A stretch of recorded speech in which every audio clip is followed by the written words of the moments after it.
Hello friends, this is Professor A.K. Sheikh working as Assistant Professor and Head of Mechanical Engineering Department at NB Navle Sinhagad College of Engineering, Solapur. I have completed my ME Mechanical in Design Engineering and I have 12 years of teaching experience. In this video, we shall see analytical method for balancing of several masses rotating in the same plane. Consider 4 masses rotating in the same plane as shown in figure. So M1, M2, M3 and M4 are the masses which are rotating in the same plane. The plane of rotation is the screen itself and the axis of rotation is perpendicular to the screen and it is passing through point O.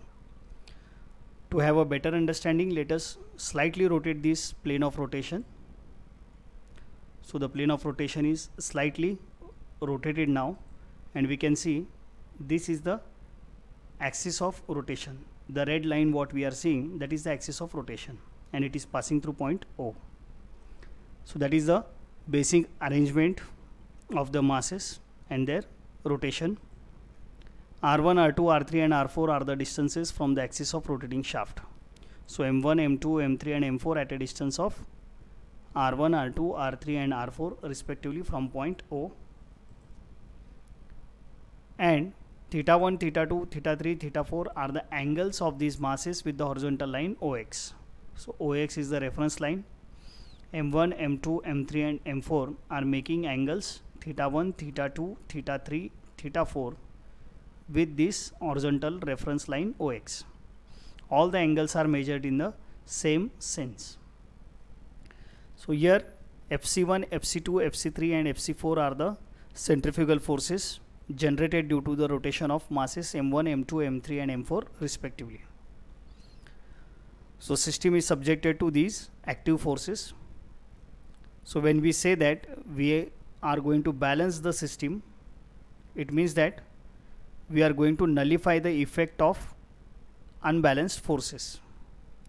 To find out the unbalanced forces, we need to first find out the resultant of these forces. If the resultant of these forces comes to be 0, then there is no need of balancing.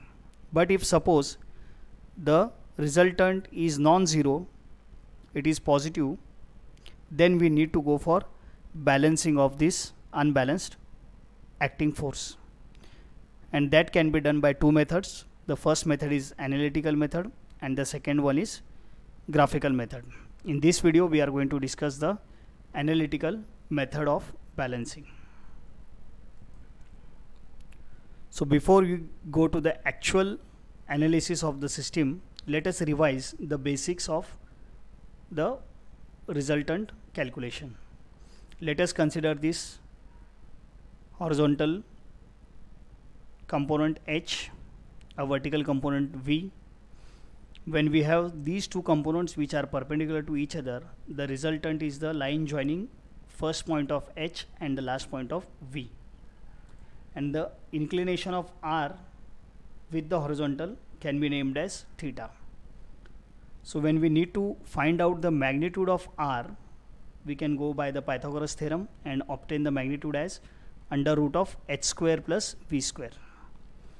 And for the direction, we need to go for tan of theta. So tan of theta will be opposite side V divided by H. Hence theta will be tan inverse of V by H. So what we have seen here is when we have horizontal force and a vertical force, we can obtain the magnitude of the resultant as under root of H square plus V square and direction of the resultant as tan inverse of V by H. So the same methodology is applied to our system. So in our system, the active forces are FC1, FC2, FC3 and FC4. So there they have magnitudes equal to mr omega square respectively. But as omega is common for all the masses, we are keeping omega aside for simplification purpose. Hence, magnitude of the centrifugal forces will be product of mass and radius. So there will not be omega square term. As it is common for all, we are keeping aside for simplification. Hence, Fc1 will be equal to m1 r1 FC2 will be equal to M2R2, FC3 will be equal to M3R3, FC4 will be equal to M4R4. That will be the magnitudes of the forces, and the units will be kg meter. So let us have the horizontal and vertical components of all these centrifugal forces so that we can find out resultant. So we have the diagram with us, inclinations theta 1, theta 2, theta 3 and theta 4 with x-axis. So the horizontal components, M1 R1, that is for FC1, M1 R1 into cos of theta 1, M2 R2 into cos of theta 2, and so on.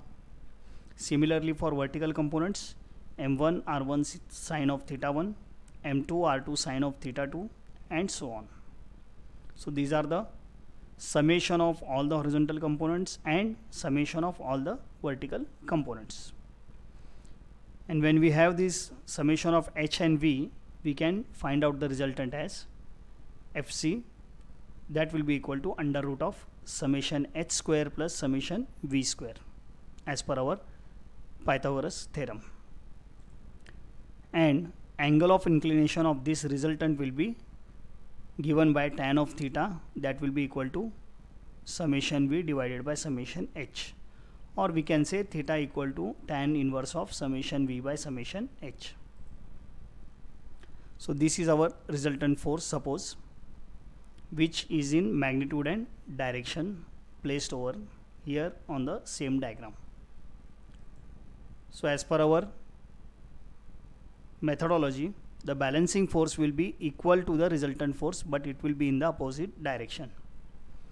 So the balancing force shall be equal to this FC in magnitude, but the direction will be in opposite direction. Why we need to go for opposite direction? Because we want to nullify this effect of unbalanced FC. So thus balancing force will be in the opposite direction of FC. Now this is about the overview of the balancing force, how we obtain the balancing force. Now how we go for the calculation of balancing mass. So we obtain the balancing by placing a mass m with radius of rotation r such that the resultant force Fc is equal to m into r. Suppose r is given to us, we can find out the balancing mass, and if balancing mass is given to us, we can find out the radius r of the rotation.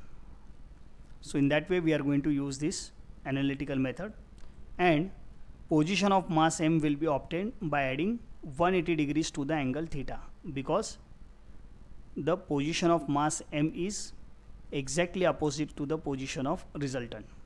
So theta plus 180 degrees will give the exactly opposite direction. In this way we can find out the balancing mass and the radius of rotation and the position with respect to the reference line OX for the given system by the described analytical method.